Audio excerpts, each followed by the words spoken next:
कि इस देश ने एक ऐसा प्रधानमंत्री को निर्वाचित कर लिया है जो समझता ही नहीं है कि उसकी सांसदों के प्रति, संसद के प्रति कोई जिम्मेदारी है कि उसे संसद में भी आके कोई बयान देना होता है, अपने आप को बताना होता है। भाजपा आज की डेट में सबसे सिर्फ नंबर्स में गेम देखते हैं। अभी इनके खिलाफ, इनके प्रधानमंत्री के खिलाफ नो कॉन्फिडेंस मोशन है, लेकिन ये अभी भी क्या कर रहे हैं कि अरे भैया तुम्हारे पास नंबर नहीं है। ये नहीं देख रहे कि इनके प्रधानमंत्री को इस आलम को ले आए हैं देश को कि राजनीतिक दलों को ये लगा कि इस प्रधानमंत्री को हटा देना चाहिए, नंबर भी नहीं है तो कम से कम आके बोले। तो मणिपुर में जैसी हिंसा हो रही है, जिस तरीके के प्रकरण हो रहे हैं, जैसी वो वीडियो आई थी उन दो लड़कियों की, जैसे आग लग रही है, मंदिर जल रहे हैं, चर्च जल रहे हैं, गांव के गांव जला दिए जा रहे हैं। अभी मैं एक मित्र से मिला, वो गोवा के पत्रकार हैं, मुझे अपने फोन पे फोटो दिखा रहे थे। वो अभी मणिपुर में 60 घंटे बिता के आए हैं सावियो जी।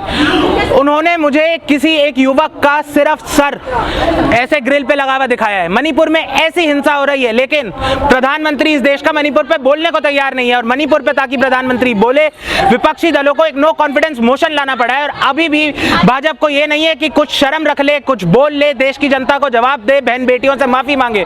ये स्मृति ईरानी बैठ जाती थी रोज की हमारी बहनों के साथ गलत है, बेटियों के साथ गलत है, सिलेंडर 250 से 400 का हो गया, 1200 रुपए का सिलेंडर है, बहन बेटियों के साथ आज क्या हो रहा है, लेकिन इनका मुंह नहीं खुल रहा है। बोलती क्या है?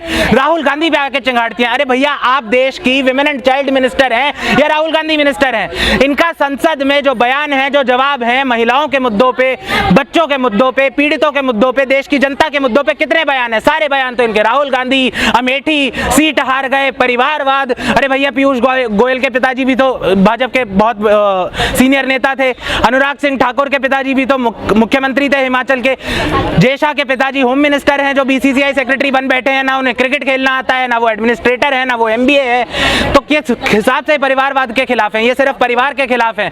स्मृति ईरानी और जितने भी भाजपा के नेता हैं जो संसद में आज देखिए इन लोगों की बदतमीजियां देखिए।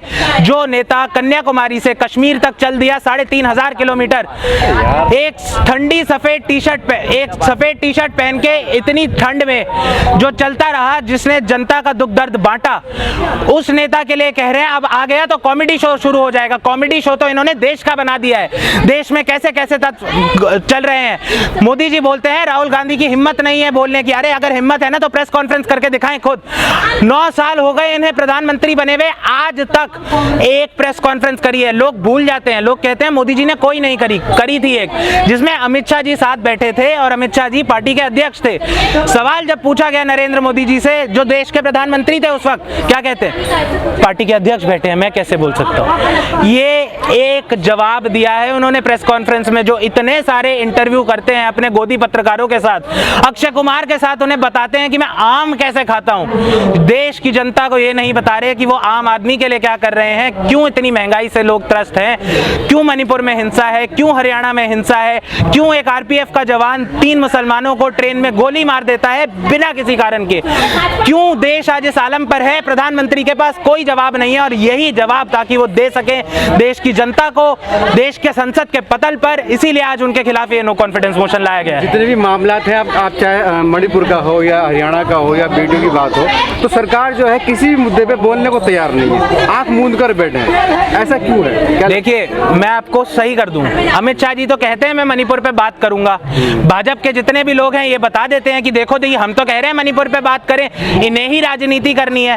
पर वो क्या कह रहे हैं? राज्यसभा के रूल 267 में मैं बात करूंगा, जिसमें डिस्कशन 2.5 घंटे से ऊपर की नहीं होती।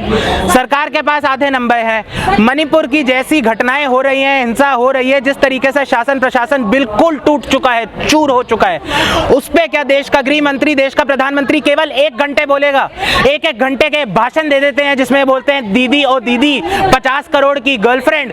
और ये संसद में आके देश की जनता को ये नहीं बता सकते पूरे दिन, 2 दिन, 3 दिन की मणिपुर में जो हो रहा है क्यों हो रहा है। तो सवालों के जवाब भाजपा देना चाहती है, लेकिन सिर्फ वही जवाब जो वो देना चाहती है, वो देश की जनता के प्रति जवाबदेही नहीं रखना चाहती, जिम्मेदारी नहीं रखना चाहती, ये बताना नहीं चाहती कि क्या गलत हो रहा है, क्यों हो रहा है। एक बारी इस प्रधानमंत्री को क्षमा मांगने में क्या ये झुक जाएंगे?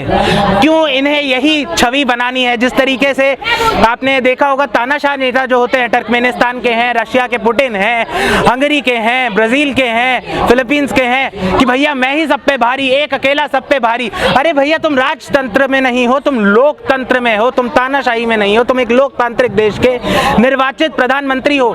ऐसे अभद्र शब्द बोलने की जरूरत क्या है? एक अकेला सब पर भारी।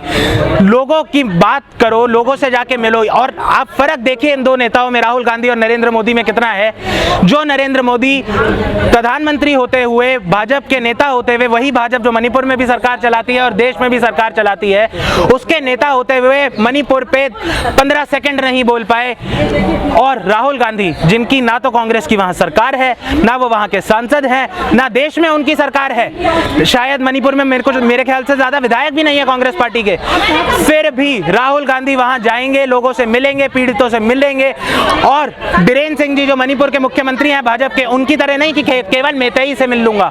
राहुल गांधी कुकियों से मिले, मेतई समाज से मिले, औरतों से मिले, आदमियों से मिले, जिसके साथ भी गलत हुआ, जिस पे भी पीड़ा पहुंची, उन सब से मिले। ये भेदभाव नहीं करा कि इनके वोट ज्यादा हैं, नंबर ज्यादा है, तो चलो इनसे मिल लेते हैं, दूसरे को छोड़ देते हैं। देश को आज ये देखना है कि देश को एक ऐसा नेता चाहिए जो सबके साथ रहेगा, औरत, आदमी, गरीब, अमीर, हिंदू, मुसलमान, क्रिश्चियन, अनपढ़, पढ़ा लिखा, या सिर्फ एक ऐसा नेता जो सिर्फ और सिर्फ एक ही वर्ग की बात करेगा, एक ही तबके की बात करेगा, लेकिन काम सिर्फ दो ही मित्रों का करेगा। क्या लगता है कि जैसे जनता भी परेशान है महंगाई, बेरोजगारी से, वो एक राहुल गांधी को एक उम्मीद के तौर पर देख रहा है या प्रधानमंत्री के तौर पर देख रहा है, आप कैसे देखते हैं? मैं राहुल गांधी को एक नेता के तौर पे देखता हूँ। बहुत लोग ये पूछते हैं कि ये जो इंडिया अलायंस बना है, इसका प्रधानमंत्री का चेहरा कौन है, क्या राहुल गांधी प्रधानमंत्री बनना चाहते हैं? मैं लोगों को पहले ही बता दूं कि राहुल गांधी ने खुद कह चुके हैं कि मुझे पता है मेरा क्या काम है, मैं संसद में हूं ना हूं, मैं अपना काम करूंगा, और उनका काम है देश की जनता की आवाज उठाना।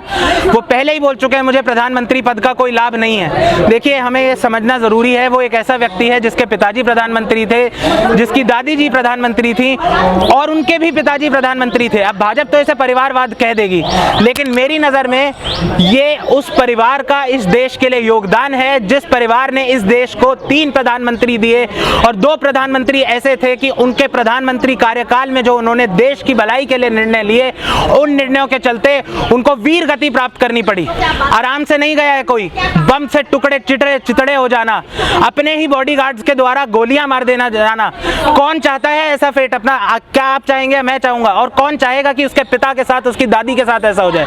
राहुल गांधी में सत्ता का कोई लोभ नहीं है, राहुल गांधी में एक लोभ जरूर है, वो इस देश की जनता का है कि उन्हें जनता का प्यार मिले ना मिले, जनता के वो मुद्दे उठाएंगे। अब ये देश को देखना है कि ऐसे आदमी को प्रधानमंत्री बनाए, या दीदी और दीदी 50 करोड़ की गर्लफ्रेंड, 2 मित्रों का दोस्त, उसको प्रधानमंत्री बनाए। उनके खिलाफ कंटेम्प्ट पिटीशंस फाइल करें कंसर्न ऑनरेबल हाई कोर्ट में कि सुप्रीम कोर्ट का ये ऑर्डर है, उसके बावजूद भी यहाँ पर ये हेड स्पीच दी गई है, उसके बावजूद भी सुप्रीम कोर्ट के ऑर्डर के बावजूद भी FIR नहीं हुई है, इन लोगों को नहीं रोका गया है, इन लोगों के खिलाफ न सिर्फ एक्शन हो बल्कि जो संबंधित अधिकारी हैं उनको भी जेल भेजने का काम सुप्रीम कोर्ट करे। क्या बात कर रहे हैं, कोई विशेष समाज के अगर कोई मुस्लिम उस तरह से बोल दे तो उस पर तो UAPA NSA लग सकता है, तो ये डबल पॉलिसी क्यों?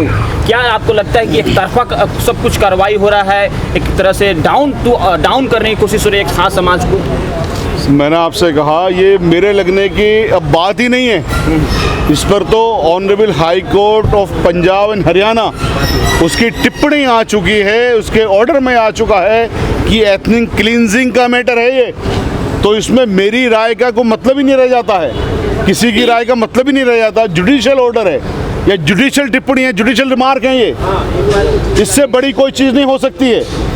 अब तो उसके बावजूद भी अगर एक्शन नहीं लिया जा रहा है तो उन सरकारों को बर्खास्त करना चाहिए।